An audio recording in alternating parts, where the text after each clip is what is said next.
15 నిమిషాలు సమయం ఇస్తాను నరికి చంపి సంకలేసుకొని తిరిగి మన కేసును వీక్ చేసి కేసును కొట్టించేటువంటి మూర్ఖులు మీరు, చెండాలు మీరు. పర్మిషన్ తీసుకొని రావాలని మీ అయ్య సవాల్ చేస్తే మీ అయ్య తోక ముడుచుకొని అన్ని ముడుచుకొని ఇంట్లో అన్నాడు. ఇవాళ నేను పోయినా, మా కార్యకర్తల పోయినాం అదే భాగ్యలక్ష్మి గుడి దగ్గర ధైర్యంగా వితౌట్ పోలీస్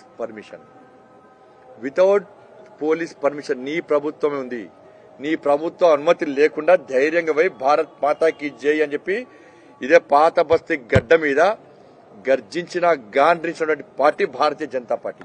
ఏడవేండు నీ అయ్య ఏడవేండు, ఏడవేండు నీ అయ్య, నువ్వేడవేండు నీ అయ్య ఏడవేండు.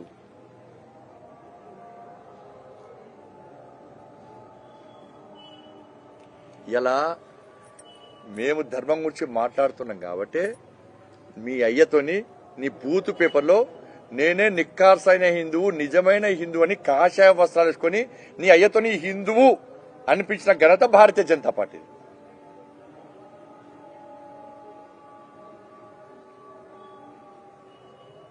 ఆయన ఈ కేసీఆర్ కొడుకుతోనే వాళ్ళ పార్టీ సర్వనాశనం అయిపోయింది. ఈయన ఎలక్షన్లు ఎవరు విడవలే. పాప పెద్ద ఆయన ఎంత బాధపడుతుండే, పాపం ఎంత ఆవేదన చెందుతుండే కొడుకు ఒకటి. పాపం ఆ నడుము ఇరిగిందో ఈ మూర్ఖుడు ఇరగొట్టిండు. నాకు డౌట్ వస్తుంది పాపం. ఆ పెద్ద ఆవేదన చూస్తే బాగా అనిపిస్తుంది పాపం. ఇంత టార్చర్ చేశారు పెద్ద నన్ను, ఆ పెద్ద మనిషిని.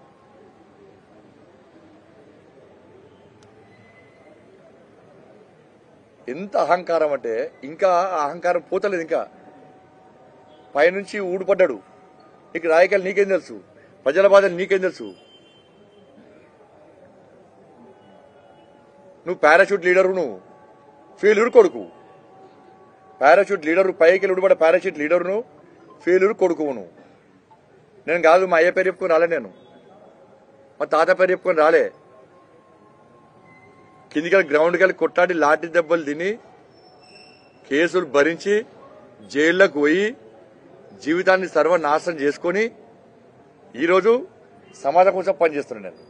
నువ్వేం చేసినావు? అమెరికాలో చిప్పలు కడిగి తెలంగాణ ఉద్యమం నడుస్తున్న సమయంలో టక్కనొచ్చి జెండా పెట్టి జై తెలంగాణ చెప్పి నువ్వే పోటుగాని తోపుగాని చెప్పి మీ అయ్య పేరు చెప్పుకొని వచ్చి నువ్వు లీడర్ పోయినావు. ఇవాళ తెలియదు నీ ముడతల షర్టు చూపట్టా ఫోటో అందరికి చూపట్టా. నీ ముడతల షర్టు రబ్బర్ చెప్పులు ఫోటో చూపట్టా అందరికి. నువ్వా నా గురించి మాట్లాడేది?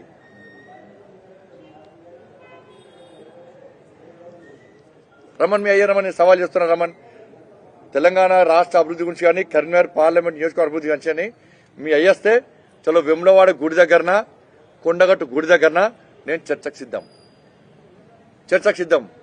లేకుంటే అన్ని మూసుకొని ఇంట్లో పడు.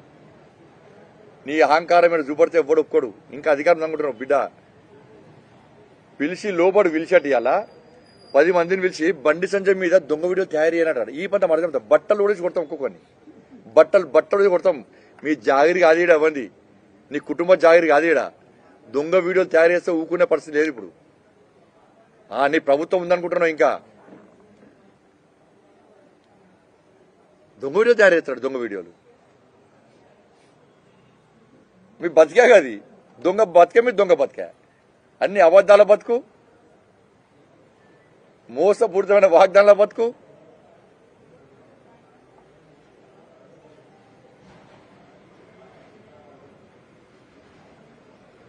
అంతకుముందు ఎవరు బండి సంజయ్ బీజేపీ వాళ్ళని ఇలా హిందూ అని చెప్పుకుంటారు మీరు. ఇలా అంతకుముందు హిందూ అని చెప్పుకోలే మీరు బొట్టు పెట్టుకోలేదా అంటే మేమే నేర్పించినాం బొట్టు పెట్టుకుని. నీకు హిందూ అని చెప్పించడం మేమే నేర్పించినాం. నీకు, నీ కుటుంబానికి నీ అయ్య కూడా మేమే నేర్పించినాం.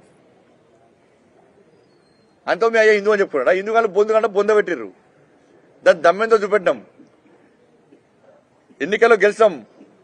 80% ఉన్న హిందువులు ఓట్ బ్యాంక్ మరి గెలిపించారు మమ్మల్ని.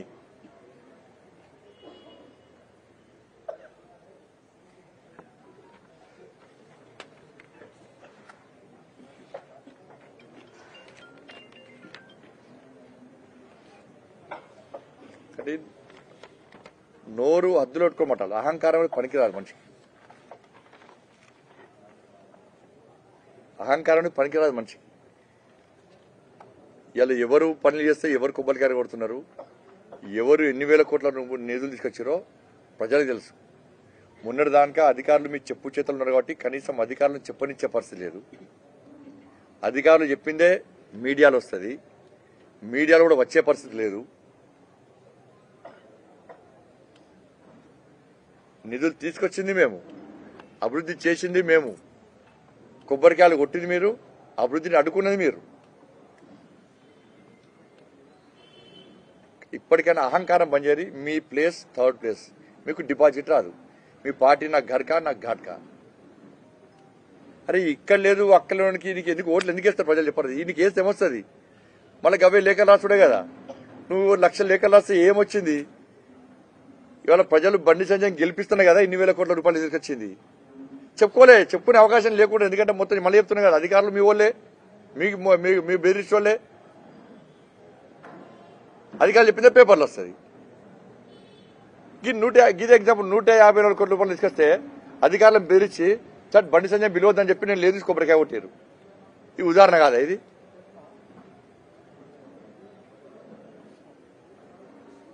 ఇప్పటికైనా ఏది పడితే అది మొరుగుతే అదే వాస్తవం అనుకుంటే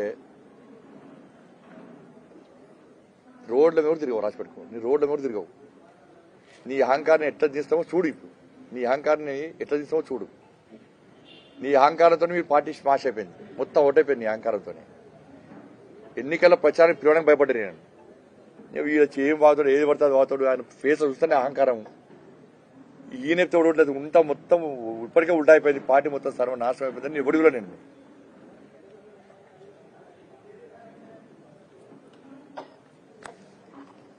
ధన్యవాదాలు.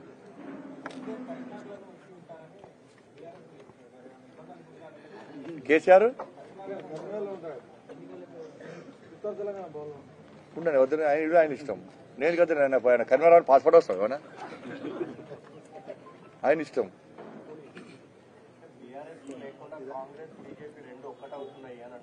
ఇప్పుడు ఆ కాంగ్రెస్ వాళ్ళకి మొదటిదాకా బీజేపీ బీఆర్ఎస్ ఒకటి, బీజేపీ బీఆర్ఎస్ ఒకటి సక్సెస్ అయిన వాళ్ళు, అబద్ధాలు చెప్పి సక్సెస్ అయినారు. ఇప్పుడు ఏం సార్ వీళ్ళు మళ్ళీ అదే ప్లాన్ చేస్తున్నారు, బీఆర్ఎస్ బీజేపీ కాంగ్రెస్ ఒకటి అని చెప్పండి.